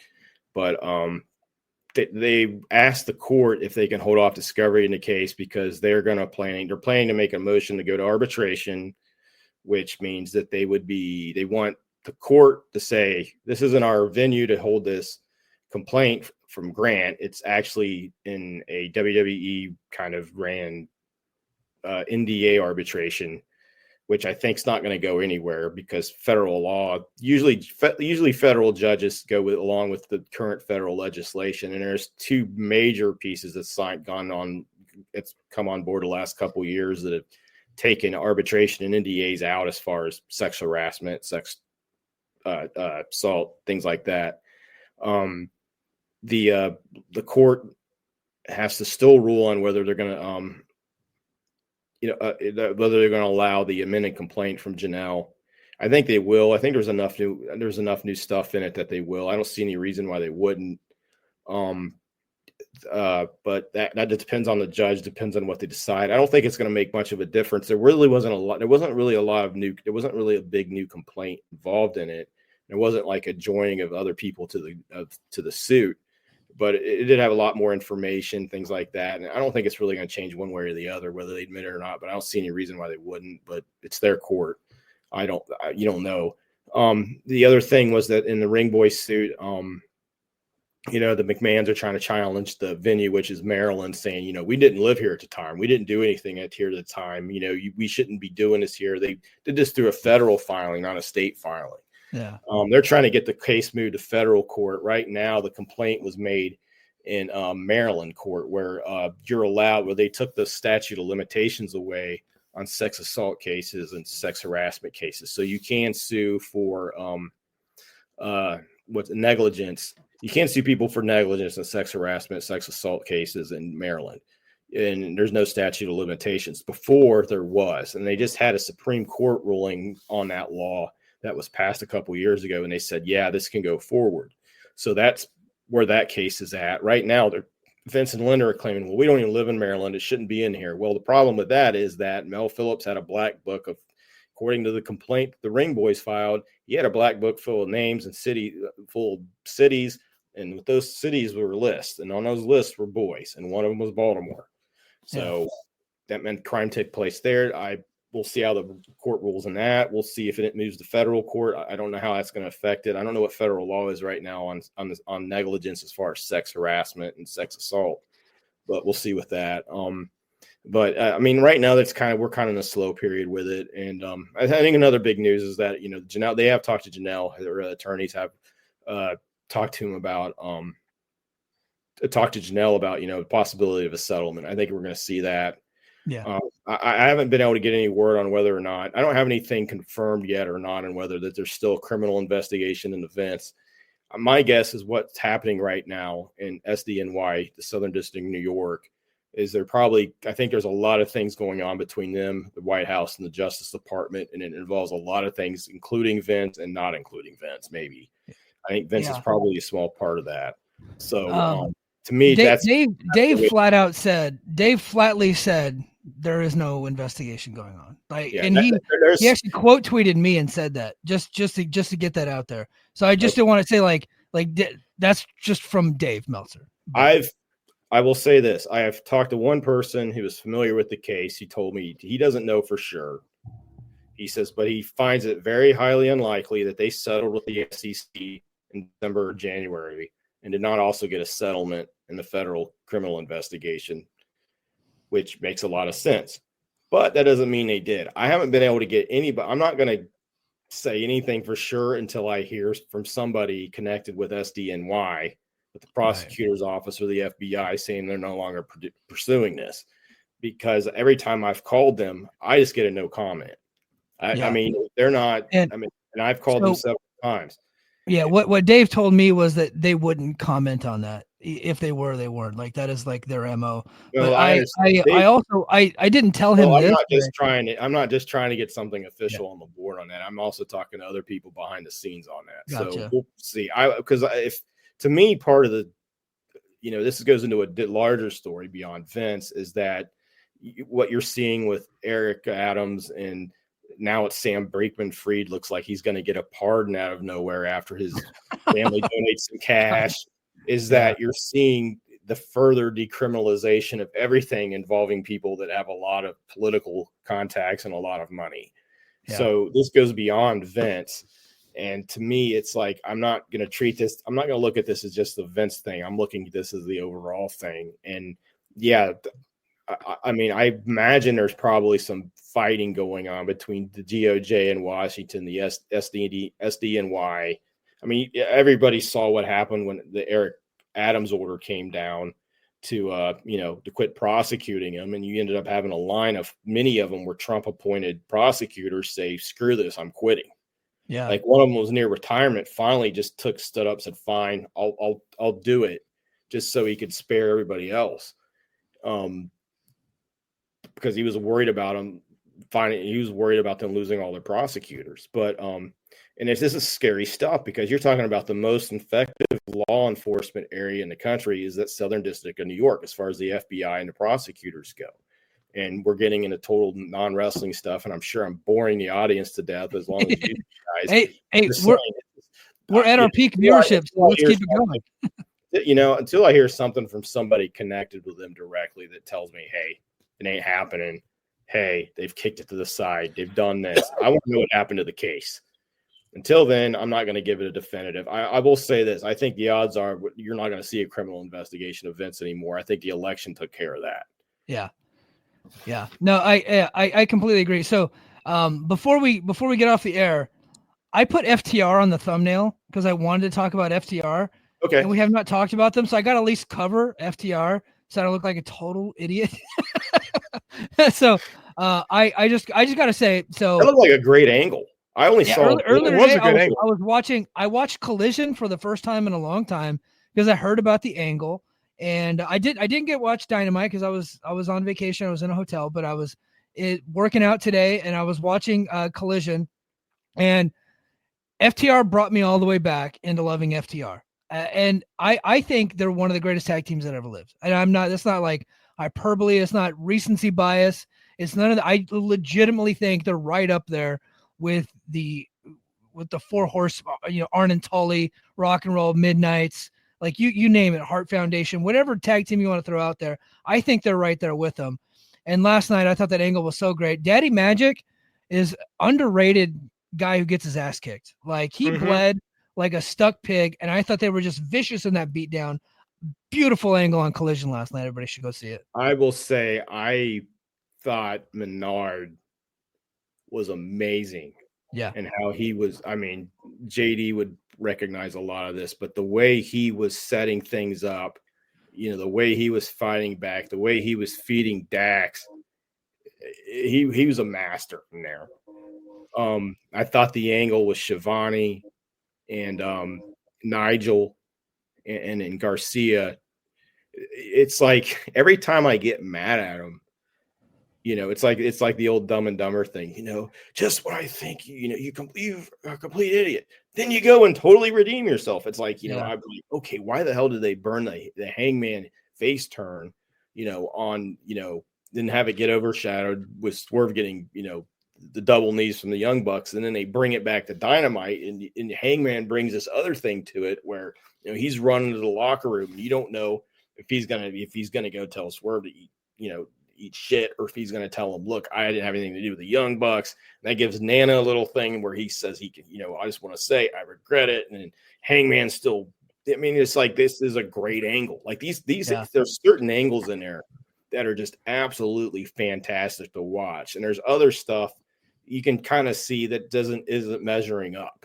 Right now, FTR is measuring up. Hangman and Swerve are definitely measuring up. I think that's best feud in the last couple years. Agreed. I mean, Cody and the Bloodline was, I'm sorry. I like Swerve and Hangman are on a level of storytelling that's well beyond that. And I think the women's division's fabulous. And, you know, Toni Storm is probably a generational promo. Like the way she's able to just make you feel, oh my God, what's she going to say? Almost like a chill up your back, like how it makes you uncomfortable while you're laughing. While getting over is a skill that I have not seen from very many wrestling people. And this is somebody who, when they came to AEW, from what I was told, she had her confidence totally shot. Yeah. As far as her ability in the ring, and as far as her ability to cut a promo, especially. And well, they were pieing her in the face on Raw, treating her like a total geek, right? And like that'll do it to you. You know, how come Triple H doesn't get crap? You know, I mean, I hear about Ethan Page, you know, yeah, I like Ethan Page. I really like Ricky Starks. Okay. I even love Sean Spears. I think he's great. I love him in when he was in the Pinnacle in the Johnny Ringo Psycho chairman role. I thought he was great. You know, BJ, we were doing so good until you said you like Sean Spears. That's it for tonight's show. No, I'm just kidding. but what I'm saying is that, you know, they get hit for the guys they let go. But how much? I mean, what AEW's main event scene look like right now? If they didn't have Athena, if they didn't have Mercedes, whose crime was wanting paid what Charlotte Flair is being paid, they didn't want Will Ospreay or Okada because they didn't think they were worth the money, because they didn't think they would know where the hard cam was at. You know, they let them all go. They let Swerve Strickland go. You know, they let the Hurt Business go for nothing. You know, it's beyond me why they don't take more heat for this. Like, imagine, I mean, look how stalled out WWE creative is right now. Like they're still hot, but they're hitting some bumps. And it's like any one of these people could have really thrown some gas and got them hotter. And it's just stunning to me. They're not getting more crap for this. I was thinking about this Ricky Starks thing the other day. And like I'm a fan. I've always been a fan of Ricky Starks. I think he's really good. Yeah. I was thinking though, if you have a chance, like you two guys, right? You get Ricky Starks on one side, you get Kyle Fletcher on the other. If you had to pick one, I would have gone with Kyle Fletcher too, quite frankly. I pick Fletcher every day of the week. Oh yeah. I'm sorry. I know this is going to get people to think I'm nuts, but I take Brody King over Aleister Black every day of the week. And I think I probably take Julia Hart. Agreed. Yeah. I mean, Julia, for all, you know, guess what? She doesn't have the body that you think is going to take a lot of damage in the long run in a wrestling ring. But man, creative. She's got the brain. She's got the heart. She's got the passion. She's going to make it. She's going to do something because she's just got the drive. You know, comes to something when AEW first started and people were making comments about the roster with Marco Stunt and Sammy Guevara wasn't that big and Darby's not that big. And I said the difference between WWE and AEW in a lot of respects is WWE wrestlers look like pro wrestlers. AEW guys, Ring of Honor guys, New Japan guys are pro wrestlers. And you see that in how they approach the business, their passion, how they cut promos. And the guys in WWE that carry the place are the guys who are the most like the AEW guys. I mean, the guy running the joint, who's their biggest draw in 30 years, is an AEW guy. Mm-hmm. Yeah. You know? Yep. Yeah, for Tony real. probably didn't get enough crap for letting Cody go. I that was a big like Tony not being able to keep Cody, and that whole situation with CM Punk is something he's probably never going to live down, right? I understand why Cody left. I know some details on that. I'm not going to talk to anybody about it. And from what I understand, they're all on great terms. Yeah, and yeah. I don't think you've seen the last of Cody in AEW. I mean, the way he talks about that place, he talks with a lot of fire. He talks like somebody he doesn't sound like he's a guy who's done with that place. For Cody to go back to AEW, they would really have to reset the market for what talent's being paid, because he is emphatically the top star in the WWE. The thing I think that if you're an AEW fan that you have going for you, and if you're a WWE fan, you should watch, is that WWE has a way of alienating their top baby faces pretty fast. The only one they've never really done that with has been Cena. But you look at Hogan, gone a couple years, WCW. You look at when guys have had a market and a chance to jump, and they've been ready to make the switch, they haven't been great at keeping them around or keeping them happy. I mean, look at Bret Hart. I mean, all of a sudden, we signed him to a lifetime contract, and you want to dump him. You want to dump his contract while he's holding the belt. You look at their top guy. I mean, Steve Austin just quit on him because of the crap he was dealing with. Dwayne Johnson got sick of dealing with Triple H, so he went to Hollywood out of nowhere. I mean, this is not. That's true. If Cody were just to, next year, if something changed around and they decided Jacob Fatu or Braun Breaker was the guy, and Cody didn't like how they were handling it, I don't see why would he hesitate at all? Yeah. And that's what's great about having an AEW, is a place where people can go, okay, fine. You need that. It's good. And Mike and I are big proponents of guys going back and forth between the companies. The fact, one of the most brilliant things, Cornette, sorry to interrupt. One of the most brilliant things Cornette ever said was, "We can't miss you if you never go away." Yeah. Ricky Starks and Ethan Page going to NXT was obviously big time the best move for them. Especially same with Pentagon, same with Phoenix. As much as I love those guys in AEW, and I wish they really got the singles runs they deserved, and they didn't. They're going to benefit by going over there. They're going to make a ton of money. They're going to get more.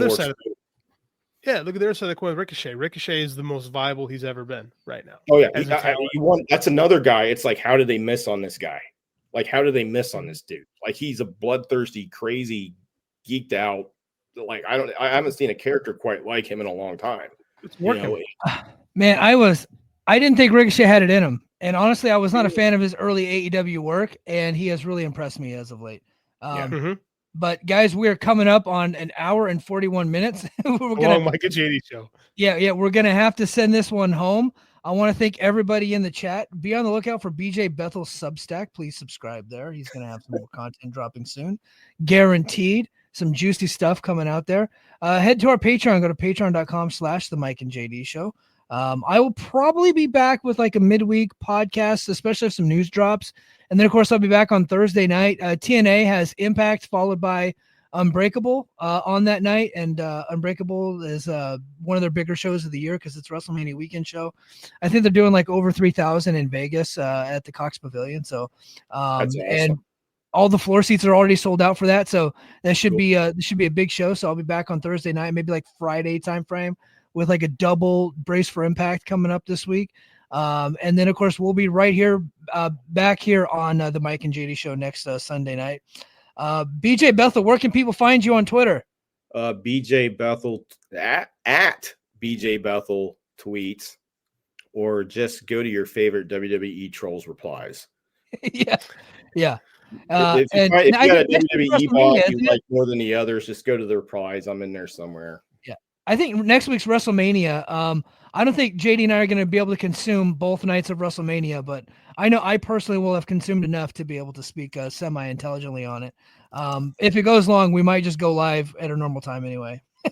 So, but I do want to see Cody versus John Cena. I'm really interested in that match, so I want to see how that plays out. So, all right, guys, that's going to do it for us this week on the Mike and JD show. And until next time, mahalo. Competition starting to get thick, it's the click, so I hope you watch your A game. A man, no rain from the track when we unite and spit. This is an A game, better bring your A game. Competition starting to get thick, it's the click, so I hope you watch your A game. A man, no rain from My name is Tyler Fornes, and I am one of the co-hosts of the Good, the Bad, and the Hungy AEW podcast here on the Voice of Wrestling Podcasting Network. We take a broad scope approach to the world of All Elite Wrestling and the entire universe of Tony Khan. We talk about the big matches, the big stars, the promos, the storylines, and we also look at it from a big picture perspective. How are things going to change over the course of the next 10 years with AEW still in the picture? How are companies like WWE going to adapt and adjust to AEW? Are they going to be a similar way like they did with WCW in the late 1990s? Will there be a counterpunch? We talk about all of that and more on The Good, The Bad, and The Hungy every week on the Voice of Wrestling Network.